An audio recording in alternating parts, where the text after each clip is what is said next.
നമുക്ക് ഇന്ന് ഒരു ബീഫ് ചോറാണ് ഉണ്ടാക്കുന്നത് കേട്ടോ. അപ്പം നമുക്ക് ആദ്യം തന്നെ 2 തക്കാളി ഇട്ട് കൊടുക്കാം. പിന്നെ നമുക്ക് ഒരു വലിയ ഉള്ളി മുറിച്ചിട്ടത്, പിന്നെ 2 മുളക് കീറിയിട്ടതും കൂടി ഇട്ടെടുത്തതിന് ശേഷം നമുക്ക് അതിലോട്ടേക്ക് ജിഞ്ചർ ഗാർലിക് പേസ്റ്റാണ് നമ്മൾ ഇട്ട് കൊടുക്കുന്നത്. പിന്നെ നിങ്ങൾക്കറിയാലോ ആവശ്യത്തിനുള്ള പൊടികൾ, അത് നിങ്ങൾക്കറിയാം. മല്ലിപ്പൊടി, മഞ്ഞൾപ്പൊടി, മുളക് പൊടി, ഉപ്പൊക്കെ ആയിരിക്കും അല്ലേ. അതിൻ്റെ സ്പൂണൊക്കെ നിങ്ങൾക്കറിയാമെന്ന് ഞാൻ വിചാരിക്കുന്നു. ഇനി നമുക്ക് ഇതെല്ലാം കൂടി ഒന്ന് കുഴച്ചെടുക്കണം. അപ്പം നമുക്ക് കുറച്ച് കുരുമുളക് ഇട്ടിട്ട് അതിലോട്ടേക്ക് ഗരം മസാല ഇട്ട് കുറച്ച് വെള്ളം ഒഴിച്ച് നന്നായിട്ട് അങ്ങ് തിരുമ്പി കൊടുക്കണം. തിരുമ്പിയാലേ അതിൻ്റെ ടേസ്റ്റ് കിട്ടത്തുള്ളൂ. അപ്പം നമ്മൾ കുറച്ചും കൂടി വെള്ളം ഒഴിക്കാം. പിന്നെ ഗ്യാസ് കത്തിച്ചതിന് ശേഷം കുക്കർ മൂടി വെച്ച് അടുപ്പത്തോട്ട് വയ്ക്കാം. ഇനി നമുക്ക് ചോറിൻ്റെ പരിപാടി നോക്കാം. അരി നന്നായിട്ട് കഴുകുക. പിന്നെ ഒരു പാത്രം വെച്ച് ഏലക്കായ, പട്ട, ഗ്രാമ്പു ലീഫ് എന്നിവ ഇടാം. പിന്നെ സവാള, പിന്നെ കറിവേപ്പില അതൊക്കെ ഇട്ട് നന്നായിട്ട് അങ്ങ് വഴറ്റി എടുക്കുന്നുണ്ട് ഗായ്സ്. ഇനി നമുക്ക് നന്നായിട്ട് വഴറ്റിയെടുക്കാം. എൻ്റെ ഗായ്സ് നമുക്ക് ഒന്ന് ഇളക്കി കൊടുക്കാം. ഞാൻ ഇളക്കുന്ന രൂപമാണ് നിങ്ങളിപ്പോൾ കാണുന്നത്, അതെല്ലാവർക്കും അറിയാം. പിന്നെ നമുക്ക്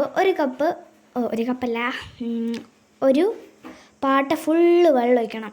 അതാണ് നമ്മുടെ പ്രത്യേകമായിട്ടുള്ള ഒരു രൂപം. ഇനി നമുക്കിതൊന്ന് നന്നായിട്ടൊന്ന് മിക്സ് ആയിട്ട് കൊടുക്കുന്നുണ്ട്. ഇനി നമുക്ക് അരി ഇട്ട് കൊടുക്കാം. ഞാൻ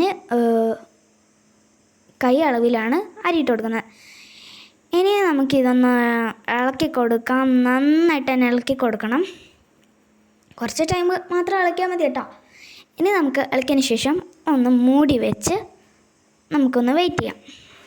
അത് വെയിറ്റ് ചെയ്യുന്ന രൂപമാണ് നിങ്ങൾ കാണുന്നത്. ഞാൻ ഊഞ്ഞാലാടിക്കൊണ്ടിരിക്കുകയാണ്. പിന്നെ നമ്മുടെ ചോറ് ഇവിടെ റെഡി ആയിട്ടുണ്ട്. അപ്പം നമ്മൾ നേരത്തെ ഉണ്ടാക്കി വെച്ച കറി ഇതാ നല്ല അട്ടാരൻ സെറ്റായിട്ടുണ്ട്. ഇനി നമുക്ക് അത് ഈ ചോറിലോട്ടേക്ക് പാരി കൊടുക്കാം. ഇനി നമുക്ക് ഇതെല്ലാം കൂടി ഒന്ന് മിക്സ് ചെയ്ത് ഒരു പരുവാക്കണം. അപ്പം നമുക്ക് അതൊന്ന് മിക്സ് ചെയ്ത് അതിനൊന്ന് കുലുക്കി മറിച്ചിടണം. നമ്മൾ മിക്സ് ആക്കിക്കൊണ്ടിരിക്കുന്നുണ്ട്. അത് ഞങ്ങൾക്ക് എല്ലാവർക്കും അറിയാം.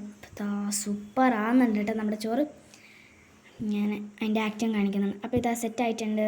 ഇനി നമുക്കിത് കുറച്ച് മല്ലിച്ചപ്പ് ഇട്ടിട്ട് എന്ത് ചെയ്യണം, ഒന്ന് മൂടി വെക്കണം. ദമ്മിട്ട് കൊടുക്കണം. കുറച്ച് നേരം മാത്രം ദമ്മിട്ടാൽ മതിയേ. അപ്പോൾ ഇതാ ദമ്മിടുന്നുണ്ട്. അപ്പോൾ ഞാൻ കഴിക്കുന്ന രൂപമാട്ടോ കാണുന്നത്. 2 കാന്താരി ഉപ്പിലിട്ട് നമ്മൾ കൂട്ടുന്നുണ്ട് കേട്ടോ. എന്നിട്ട് നല്ല ടേസ്റ്റ് ഉണ്ട് കേട്ടോ. എനിക്ക് ഭയങ്കര ഇഷ്ടപ്പെട്ടു. സൂപ്പർ ഇറച്ചി ചോറായിരുന്നു. അപ്പം നിങ്ങളെല്ലാവരും ട്രൈ ചെയ്യുക, ഫീഡ്ബാക്ക് അറിയിക്കുക. ഇനി അടുത്ത വീഡിയോ ആയിട്ട് വീണ്ടും കാണാം. അതുവരേക്കും ബൈ ബൈ. അപ്പം നമ്മുടെ